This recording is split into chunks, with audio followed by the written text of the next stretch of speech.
Hello, wonderful people. Welcome back to my channel. So, there's been a lot of noise around luxury brands lately, but while some are cutting ties, others are staying loyal. So, what is keeping them committed? Let's take a closer look.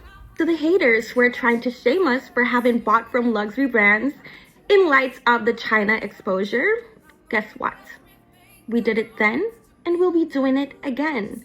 We buy luxury direct from the boutique, direct from the source for the peace of mind that it comes with. We know that what we bought is the legitimate item made out of exactly what it is supposed to be. The diamonds are real, they're GIA certified, the bags are 100% leather, they're created by wonderful artisans.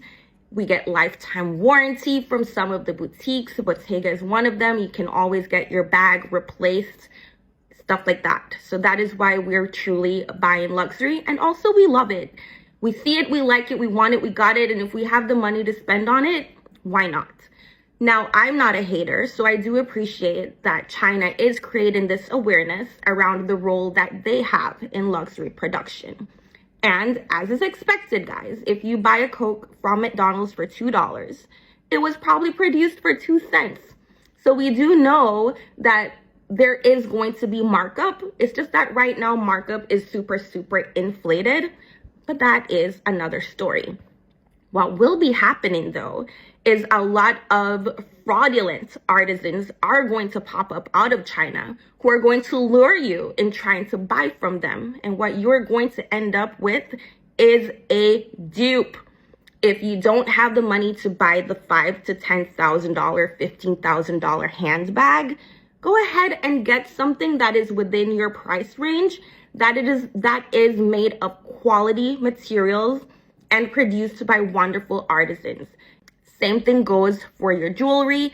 Go to a department store and look around. You'll notice that it's not only about the looks when it comes to bags and luxury jewelry, it's also about the feel. My jewelry is super heavy. You can feel the quality in the pieces, and that is something that you won't be able to tell just by looking at photos.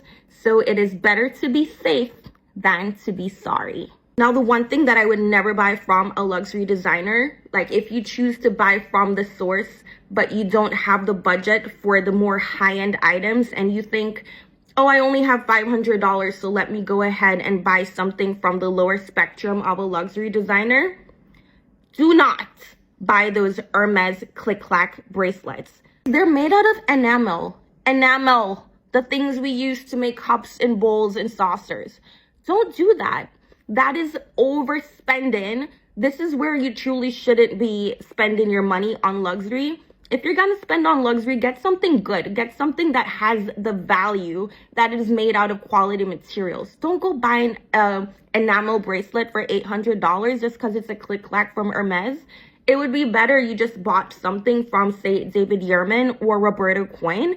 They make beautiful jewelry and also have a lot of things at lower price points. The next thing that absolutely irks me are those CC earrings or the CC brooch or whatever fashion jewelry that Chanel has.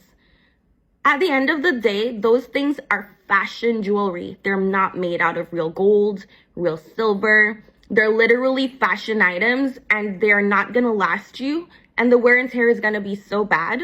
But guess what? They're hundreds of dollars. There are better ways to spend your money even if you have a smaller budget to work with. We're going to talk more about this in future videos, but just go ahead and be aware and don't fall prey to the scammers.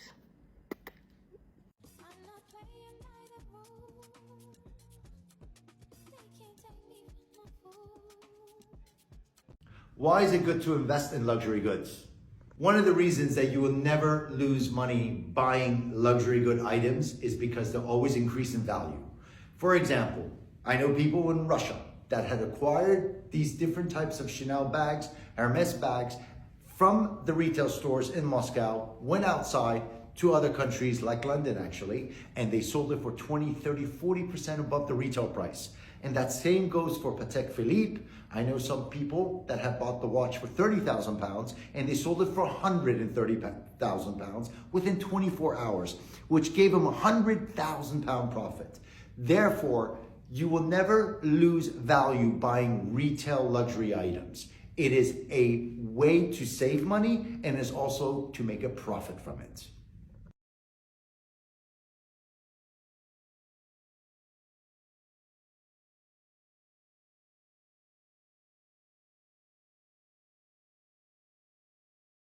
An authentic Chanel bag.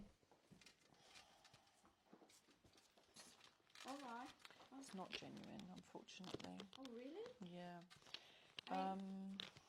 So I've seen the code is right there inside. I was checking on the website also. yeah, but that code is wrong. That's not how they'd make a code. Alright. I just received like a present. I didn't know what to say. Yeah, it's completely off. It's the rest of the bag actually doesn't look too bad for an older bag. Yeah. But as soon as I saw the code, yeah, unfortunately, I mean, we normally charge to say that, but as a favour to you, yeah, unfortunately, it's not genuine. So my advice would be, don't try and sell it. Alright, yeah, I'm not gonna try to say it if it's not, yeah. Definitely. Yeah. But so it's really sad because it's a cute little bag, and for you, it's disappointing, isn't it? Of course, yeah. Yeah, I understand. I'm sorry that I had to break the news. It's fine, always. I'm so sorry. I'm sorry. Yeah. But thank you for bringing it in No worries, and letting me see it anyway. But thank you so much for your time. Thanks My a lot. pleasure. Yeah. So the bag came in, and as soon as I saw it, I knew that it wasn't a genuine bag. It was completely off with the measurements, the size and the shape of the bag. The leather also was not good, and the turn lock, the CC turn lock, didn't look right. And then when I opened the bag to look at the date code, it was really off, completely not how a date code should be. And unfortunately for that lady, very sadly, the bag is not genuine.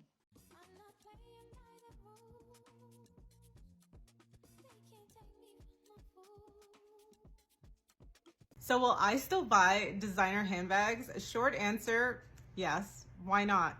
With all the controversy going on in China, is that going to prevent me from buying something that I like? Probably not.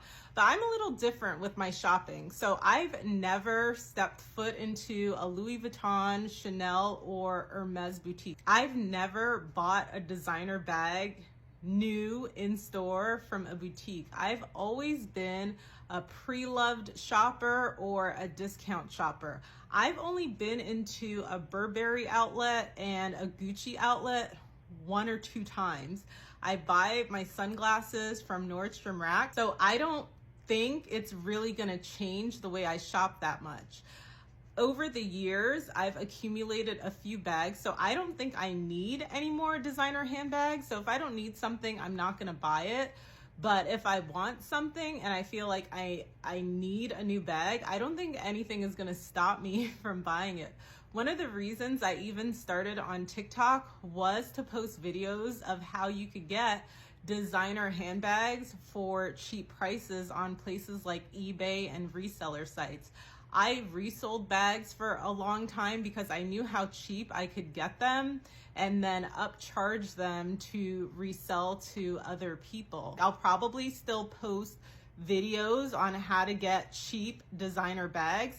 If people want to buy them, why not? I do think it's a little crazy to buy these things new in store, even if you could afford it, knowing how cheap they are to make, especially now that it's been exposed. So if we This is all I have for us today. So when it comes to loyalty, values, and personal choice, it's not always black and white. But I would love to hear from you guys where you guys stand. And thanks for tuning in. Until next time. Bye.